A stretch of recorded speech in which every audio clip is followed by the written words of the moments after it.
Welcome to the Health and Wealth Power Hour, the podcast that provides you with the knowledge and insights you need to achieve physical, mental, and financial well-being.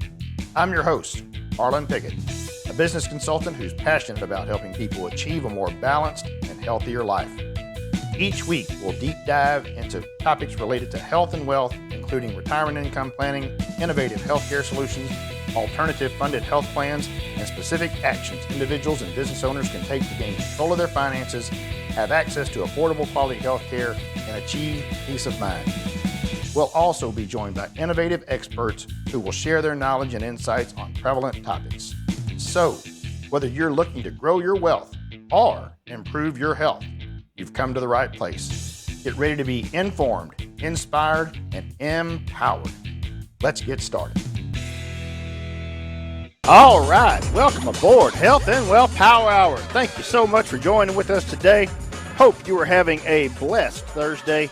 Still got this lingering cooler weather, I guess you can say. Certainly a lot better than the 100-degree temperatures we were looking at about a month ago every single day. It is got a lot of great information for you today. There is a really, really cool guest that has had a lifetime of experiences that she's going to share with us, and what she's really working on now is certainly near and dear to our heart at Eagle Care. It is something that we are so certainly behind. As I've told you guys a lot of times, one of the things that we have added into our products set lately is the financial wellness side. That, of course, is part of the financial education that so many people are missing these days. And to talk about the importance of that today, we will have a guest here in just a little while to talk about that. First of all, we are getting close to open enrollment, right? Everyone knows that. You got open enrollment, whether it's through work. A lot of times you're going to have it at the end of the year. In fact, most employers have it near the end of the year, so everyone has their annual deductible and everything based on the year instead of in the middle of the year. I myself wish employers would do it more so in the middle of the year. It certainly, you're able to, as a broker, give them a lot more attention because you don't have so many groups that you're working with at the same time. But whatever works for them, that's what we'll always do. But the numbers that have come out here recently on just talking about what the cost, the average cost of health insurance is right now are just ridiculous. What we're seeing right now as the average cost of health insurance. Let's go by ages first. So the average 18-year-old, if they're paying for their own insurance, is going to pay about $324 a month. A 26-year-old, about $372 a month. 40, $477 a month. A 50-year-old, $642 a month. And a 60-year-old individual, a startling $970 a month to have coverage. And we're not talking about high-end insurance plans either. We're talking about just having a coverage for yourself. When you start looking at families, it's ridiculous also. Just a couple, two 40-year-olds with, or just that couple. Let's not even talk about kids yet. You got a family. It's just you and your spouse. Both of you are 40 years old. $954. Add in a child, it jumps up to $1,230. Add in another child, $1,506, and a third child, $1,782. Those numbers are ridiculous. That is not affordable. Not affordable. It's not maintainable, and it really goes hand in hand with exactly what we're seeing as far as nearly half of working adults are saying that they are not getting the care they need.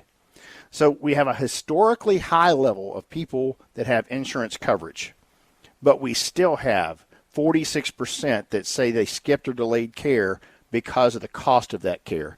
Now, if you're paying that much money for your insurance coverage, you certainly have a hard time paying anything out of pocket then for anything that's going on, anything that's wrong with you, any of the the situations that you run into. I mean, especially when you think about this year, your deductible can be $8,700.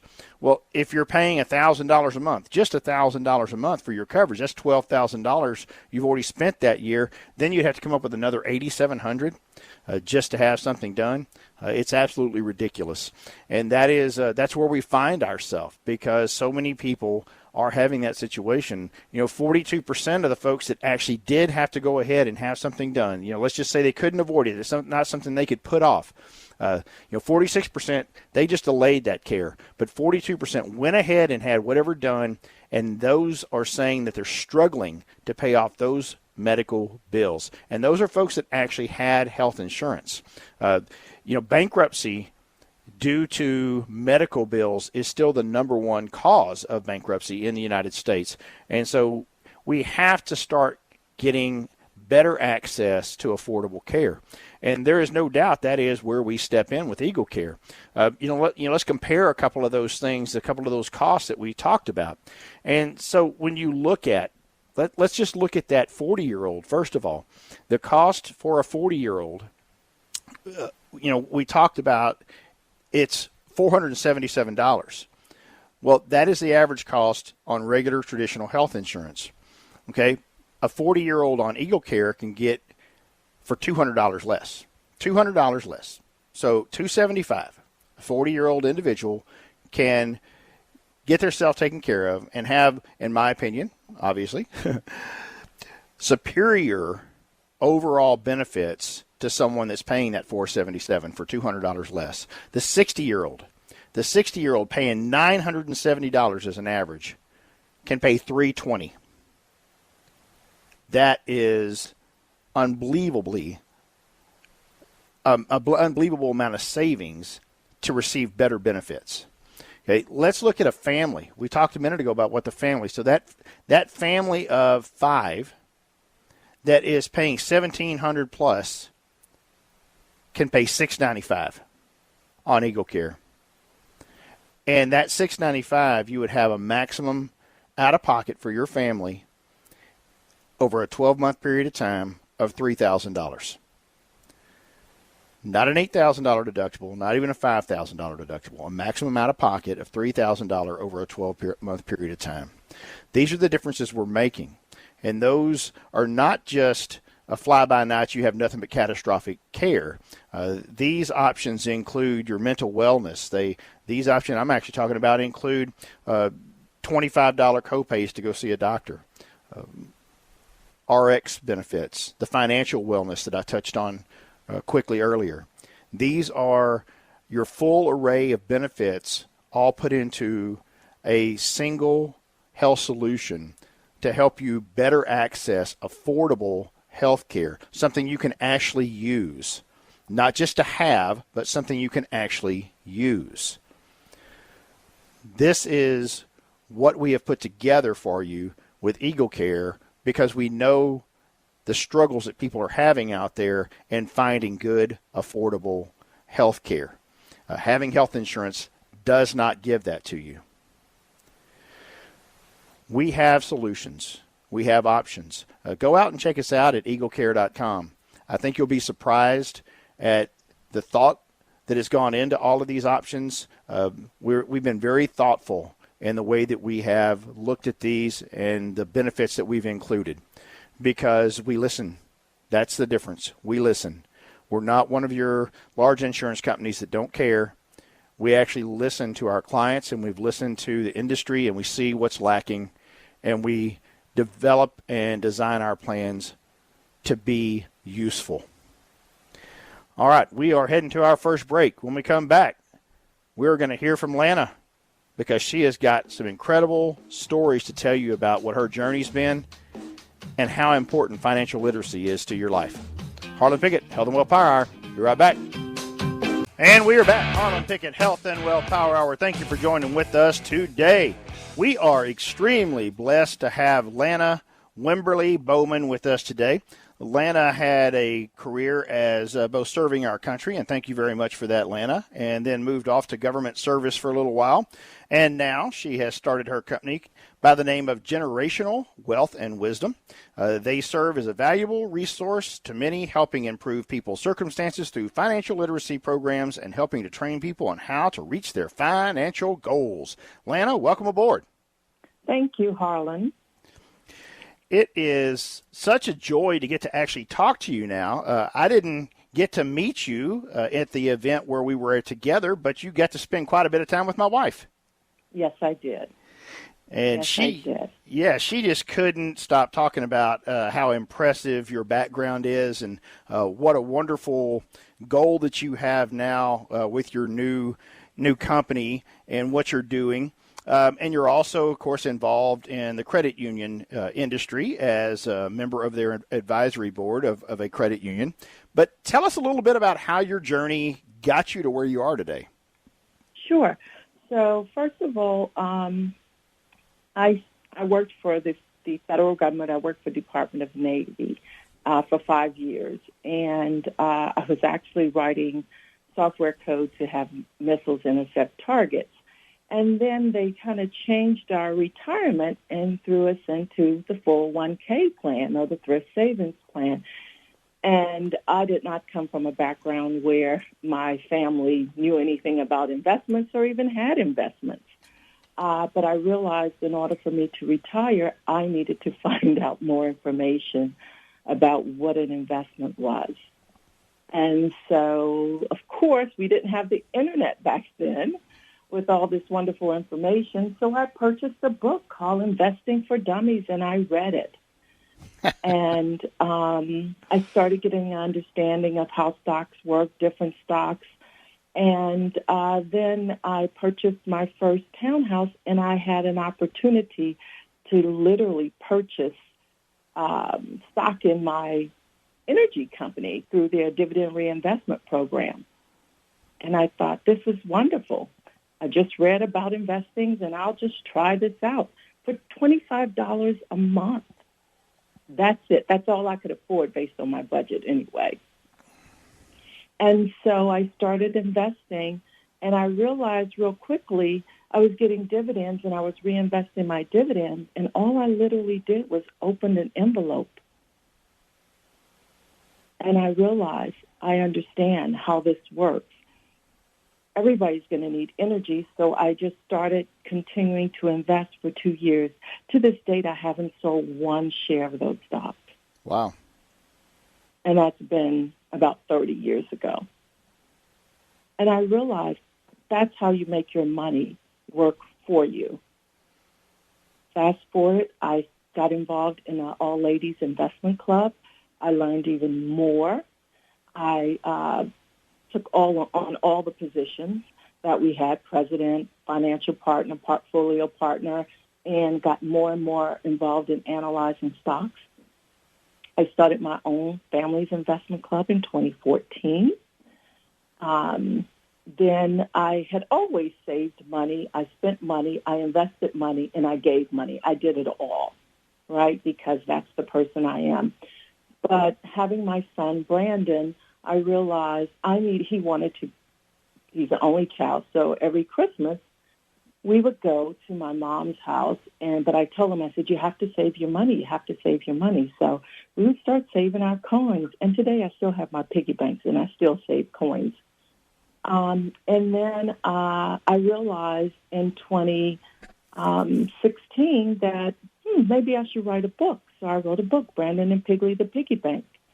And it helps children and parents learn the lessons of how to set goals, to tell your money where to go, what to buy, when to buy it, how much to spend, and helps children plan for their monies. Well, the overall objective was not only to help teach children, they have to work for their money, to receive money, but they also to help parents realize that this is such an important skill that they don't teach each and every day.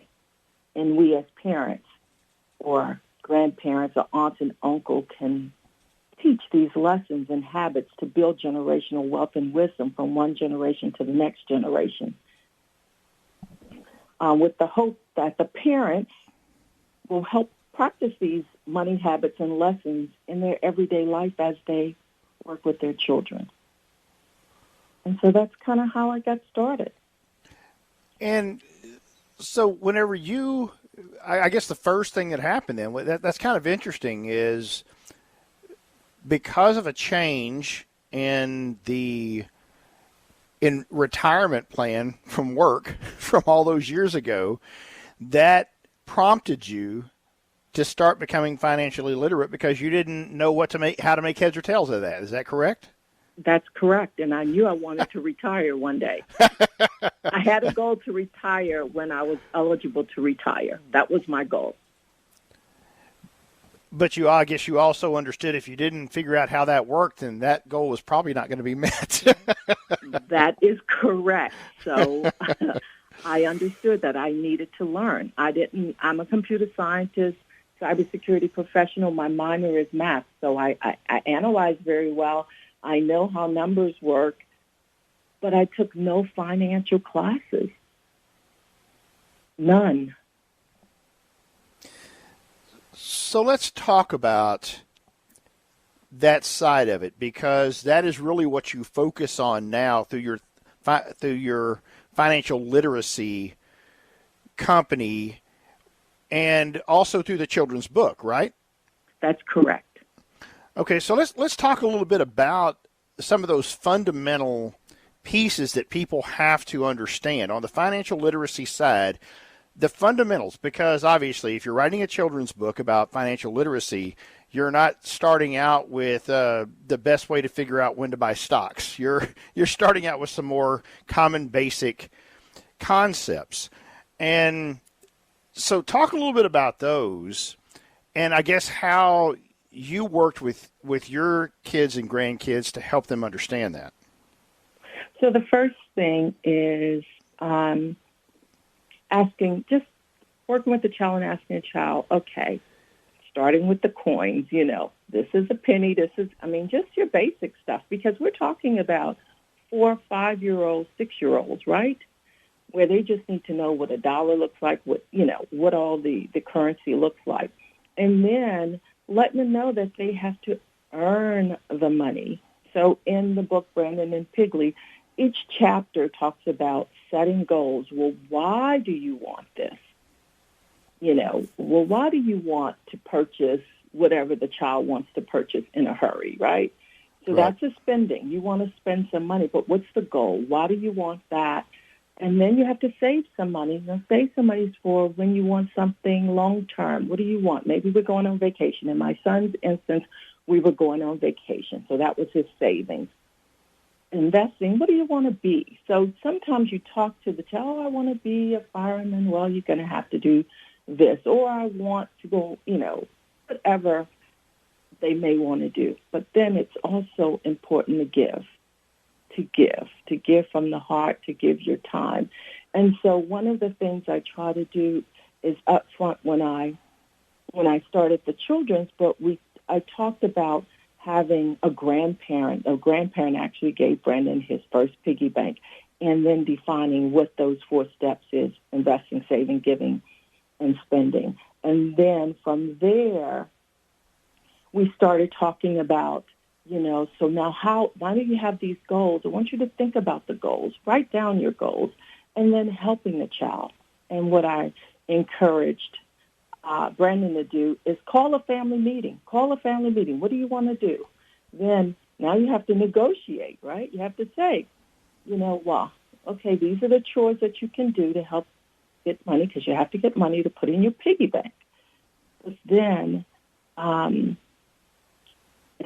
what day am I going to get paid? Oh, okay, payday, yes, to put money in your piggy bank. So you're constantly going back to that piggy bank, which is a tangible thing a child can hold on to, right? And at the same time, then when they have those moments of, well, I want to buy this, well, is that part of your goal? So you're constantly taking them back to what they said. And then you're having that conversation of why. Why do you want to buy this? I thought you said this. Are your priorities changing? So you're constantly kind of talking through them each day. And that's the key. Reinforcement each day on those key components. And then as the child grows up, you're constantly talking when you go to the grocery store. Well, there's taxes that you pay on money. How much is that going to cost?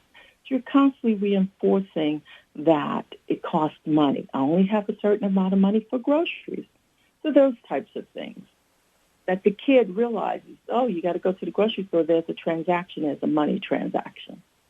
So when you're dealing with kids, I prefer to deal with cash with children because it's something tangible they put in their hands and they realize they get change back. They may have given $1, but now they get a dime back. That's a big difference. Yeah, and I think it's very much misunderstood, both the taxes and really just finances in general are misunderstood by so many people today, regardless of their age, but younger folks in particular, because it's just something. I think so many people believe that their finances, especially, parents think their finances should be private information and they don't share it with their kids. That's very common from, my generation, your generation, my parents, that it's personal information you just don't share with other people. And those other people just, unfortunately, roll over to your kids too. What financial information you might get is, well, we just can't afford that. Not anything more than that, but you can't have that because we can't afford it. Or, the best financial advice ever, right? Well, what do you think? Money grows on trees? Right. That one was always in my household. It was like that. Money grows on trees and turn off the lights. Right? Turn off the lights, right? You're killing me, right? I mean, it's shut the door. Are you going to keep going in and out? That air conditioner hadn't stopped in days, kind of thing. And that's not really teaching us anything about finances, but it's teaching, I think, the results of maybe poor management of some type, but it's not teaching us really anything about finances. All right, we're going to delve more into this when we come back, but it is time for a break. Harlon Pickett, Health and Wealth Power. Be right back. All right now. Hey, we are back. Harlon Pickett, Health and Wealth Power Hour. Thanks for joining us on this beautiful Thursday. We have with us today Lana Wimberly-Bowman. She is the author of a children's book called Brandon and Piggly the Piggy Bank, helping children understand financial situations. It's a financial literacy book. And she also has a really, really awesome company called Generational Wealth and Wisdom to help families understand how financial literacy can make a difference, not just now in your family, but for generations to come, so that they can really reach their financial goals and have a better life now and in the future. A lot of those same concepts that we believe in at Eagle Care Health Solutions. So one of the things you mentioned earlier, Lana, is that you are a computer scientist. One of the really cool accomplishments that my wife shared with me is you're helping with the build of a pretty major website for the government. So I did when I worked for the government. I'm now retired. One of the things that, not building, but I worked for the Internal Revenue Service, and I was responsible for security certification of all of our RESA systems. So verifying and validating the security in all of the systems before they went into production. That's obviously a big part. Security, as we know, is a huge deal on really any website, obviously, but you certainly want to make sure that everything on a major government website, certainly one dealing with our taxes, is secure and passes all the tests, as it were. Yeah. So tell me about... So working with the IRS and dealing with that, even though you weren't the one collecting taxes or dealing with folks' taxes, how did that experience, if at all, affect your I guess you mentioned earlier how dealing with taxes and understand how that works, even whenever you're looking to buy stuff, how that really is something that you promote in the financial literacy side. Did your experiences working with that organization really help prompt that, or did it predate that? No, it predated that. The work that I did for the Internal Revenue Service literally had nothing to do with my passion for financial literacy, but when I did work for the Internal Revenue Service, I was also a member of UJAMA Investment Club that was in existence for 28 years. So I was doing kind of dual things at the same time. But the whole passion of financial literacy, and I will tell you this, seeing even myself spending a lot of money, even though I saved the money, but I spent a lot of money knowing that, oh my goodness, if I would just set my goals, I set my goals for my house, I set my goals for these things, but every day I didn't have, things set up where I could have probably done things a little earlier if I would have set goals. But then I thought about it. No one's teaching this in the school. My son didn't learn any of this in school. They talked about nothing about finances. And I thought, wow, we have all this information out here now, but they're still not teaching it. This should be like one of the main curriculums because people were just working and then spending their money with no thought, behind how do I teach the next generation? What are the basic stuff? So once again, like I said, I started teaching my son, and then I started helping people at work. Do you know about your 401k plan? Do you know? It was just my natural passion. And it's interesting you talk about helping people at work. Some of the folks that I help out quite often are federal employees, very specifically with the Postal Service.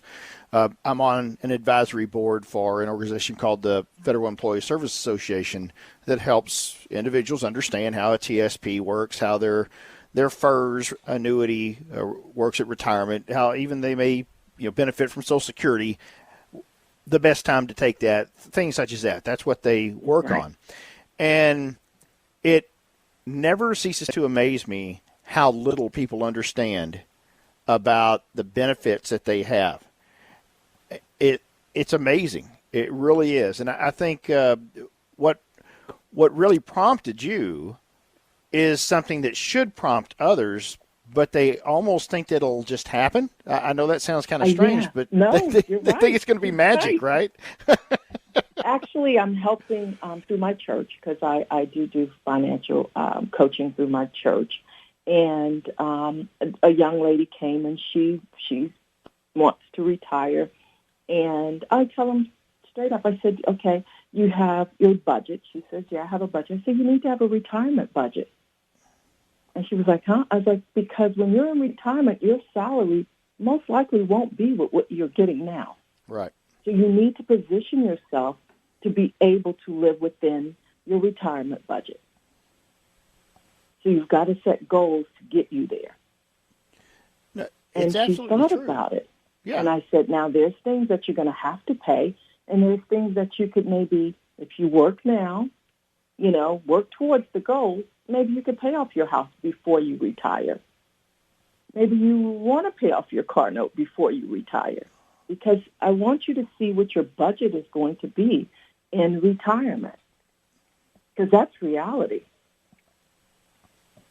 It is, and most people don't look at it that way. They just make some assumptions, right? Well, I don't have to drive to work every day, so I'll be saving that. Don't have to do this or do this, so I'll be saving that. But at the end of the day, there really is not much difference between what your budget is when you're working and when you're not, because you fill that in with something else. Right. Right. And I tell them, I say, it's okay if you work a part-time job, as long as you know why you're working your part-time job. What goal is it meeting? Is it going to pay off your house? Is it going to pay off your child's college? Why are you doing that? And as long as you know your why, no one else needs to know your why. You have a goal. Work towards the goal. And the same thing with children. In my children's book, they write down their goals.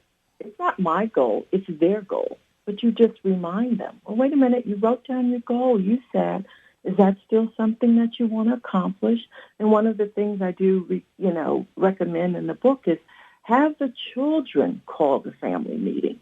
Have them advocate for themselves, their why. And also do something that's really interesting. As Brandon did his chores, if he did them very well, he was given an incentive extra dollar. Just like the 401k plan. If you invest 5%, they'll match you 5%, right? That's right, yep. So I threw that in there because that's part of how things work in today's world. Right. But now they have that extra dollar, and they have to make a decision. Do I put it in the money for my savings goal, for my giving goal, for my investment goal, or for my spending goal? The way they put that dollar kind of gives you an idea of where your child is at that moment. You're right. It really does because it helps them really determine their own priorities, right? Because they really started this, as you said, they called this family meeting to say they wanted to earn money because they wanted a certain, whatever it is, fill in the blank. They, using the old term, they wanted this widget, this brand new shiny widget that they just had to have. And so they put a plan in place to be able to get that. And if all of a sudden there's additional incentives, now they have to determine, do I want that shiny widget sooner or do I want something else? Right, their priorities. What are your priorities? And I would highly recommend that families do this as well, so they can see you doing the same thing that they're doing. And maybe it's a piggy bank for vacation. No. And they see you doing the same thing that they're doing. It becomes a habit. It becomes part of their everyday life. And, I think that it also, by going down that path, instead of them seeing you always getting that instant gratification, right? Because, heck, I'll just put it on this credit card. Instead, they see you saving for something. That's what you hope rubs off, right? That's what you want them to see is don't get yourself trapped in that cycle of credit card debt. Buy it when you can afford it after you've saved for it. Correct. And also adding, document, okay? That, I added $2 to our vacation. Where are we at now? Have the child work that with you. And so how much we need to go to the water park, we're going to need $20 each, and it's 5 of us, that's $100. And so, now they have to think we may be at, $90. We can go next week. Anybody want to give towards, you see what I'm saying? So you constantly reinforcing them to understand we can go sooner if everybody chips in $2. Give $2, so they have to think about, do I want to go into my giving portion of my bank? Because, and give $2 so we can do that. But that's a decision. Right. And they get into that mode of making a decision about their money, when to spend it, what to spend it on, how much to spend, and what's important. Yeah, because it's what's important. I think that particular part of it, to me, is what resonates the most, is because you have them making those decisions. And while, yes, I am setting this money aside for this vacation or for this shiny new widget or whatever it is, whenever there's an opportunity or there is, you're presented with the option of accumulating additional funds towards that. Is that what you do, or do you take that for the now? I understand that, but I really right now want this piece of candy, and so I'm going to take that little extra money that I have right now. Instead of putting it towards that, I'm going to make me happy now. And I'm not saying there's anything wrong with buying that little something that you want for yourself right now. Self-care is very important, but it also allows you to understand the ramifications of that decision, right? When you look at it, and it's not on the paper. that extra $2 or whatever was not on the paper because you chose to spend it on something else. Yeah, right. And that's why I promote setting goals for each of those 4 areas.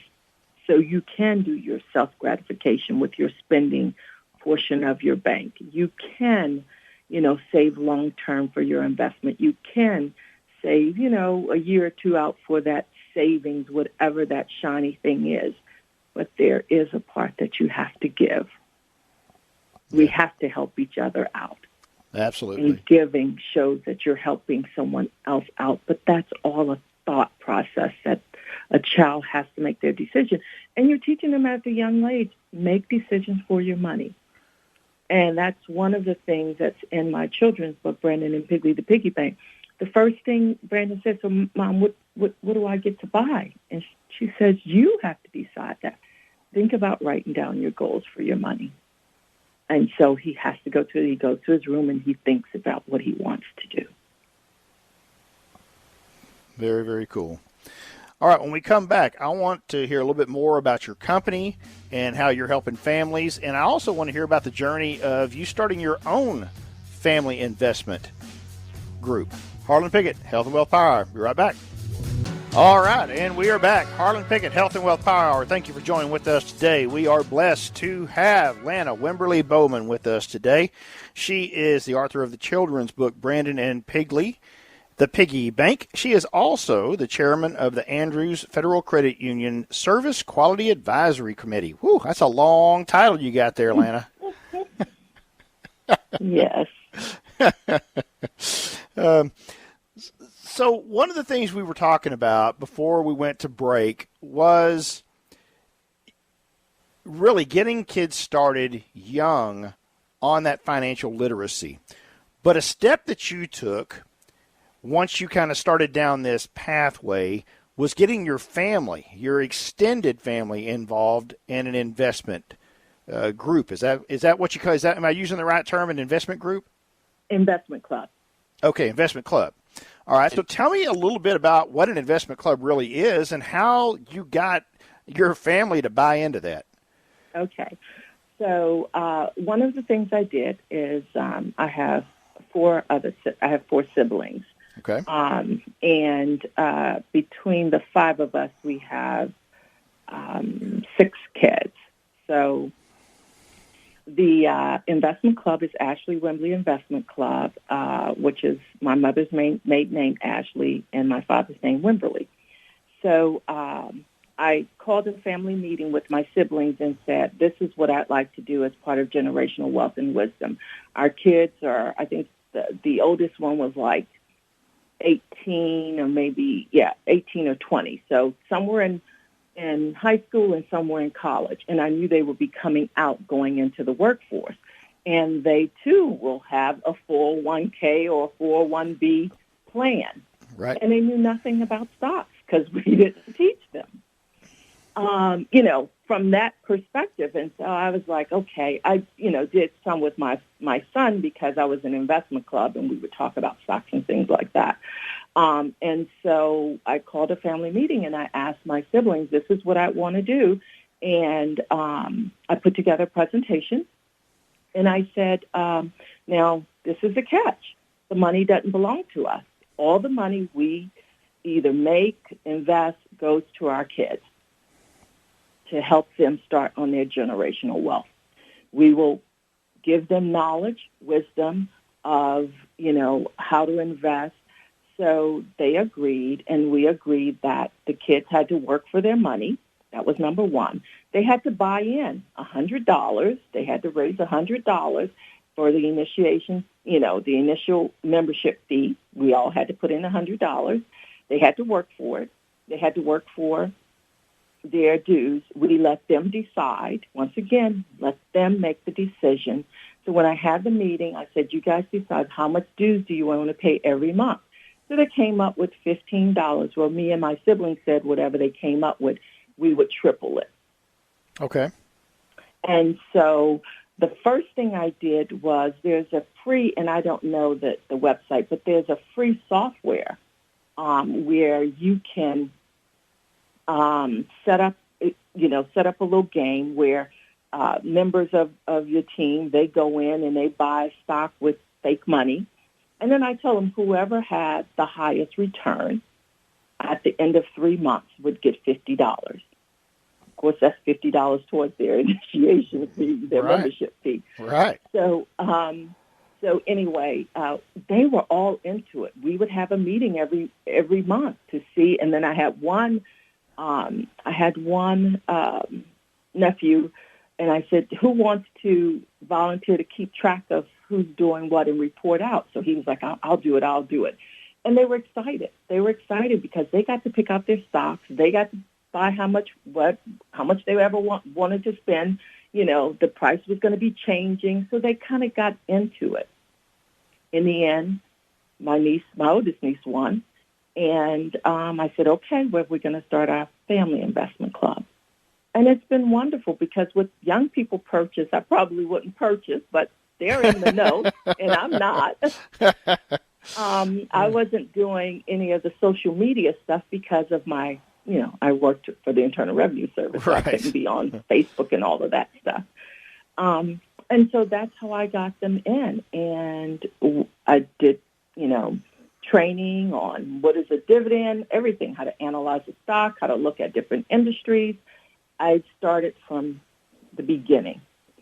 And now we meet. I just finished this past week doing our financial report.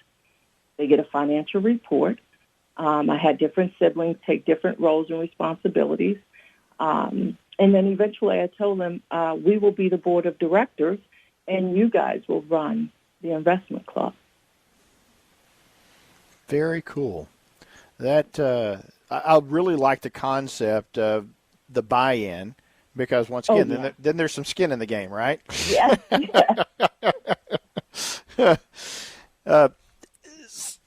So tell me a little bit about, you said they get to choose what you have, what you're actually investing in, right? No, we all do. We all have a say. Okay, so you all have a say in what you're investing in, but so I guess then everyone can kind of bring something to the table to discuss those things. Is that correct? That's correct. And if they want to bring something, they have to do their homework. Right. Okay. Gotcha.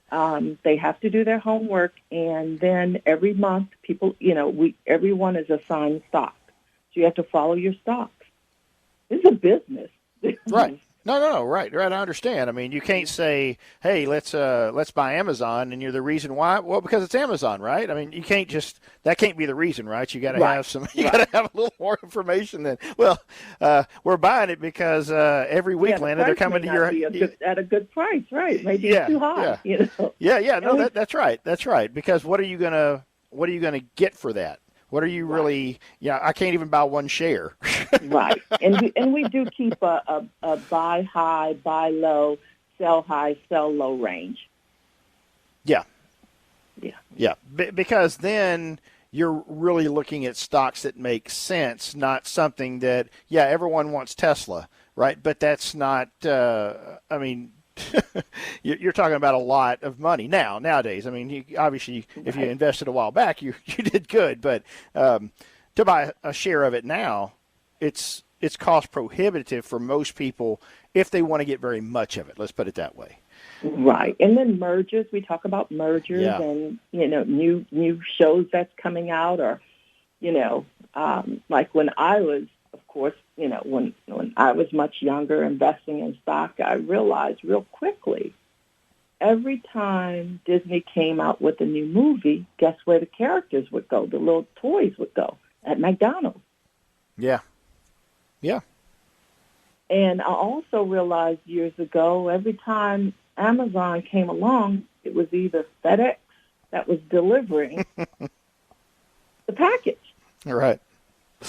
So sometimes, one goes hand in hand. And so, and you have to get the kids to start, like I tell my son, there's only a couple of places you can get gas because we don't own stock in any other companies.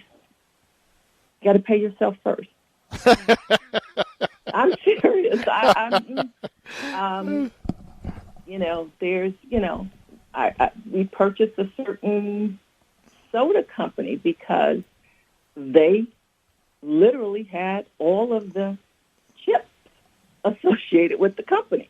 Yeah. All the snacks. That made sense to me because when I buy this, I'm going to buy the snack. I'm buying the snacks. Yeah. It is interesting how a number of companies, of course, went down that route. That they went into something that you wouldn't have thought they'd have been associated with until you sit back and think about it. You're like, okay, I see what they're doing there. And then what happens is, guess what happens? They normally do a spinoff because both sides of the company grow so big. Yeah. So now you get shares from the first company, and then you automatically get shares because they just did it. Because of the spinoff. Yeah. I've been lucky to have that happen a couple of different times, and that's free ones, right? I mean, I know it kind of sounds funny, but it is. It's free. That's so much free money. You even just love seeing it on your report. Yeah, that was free money.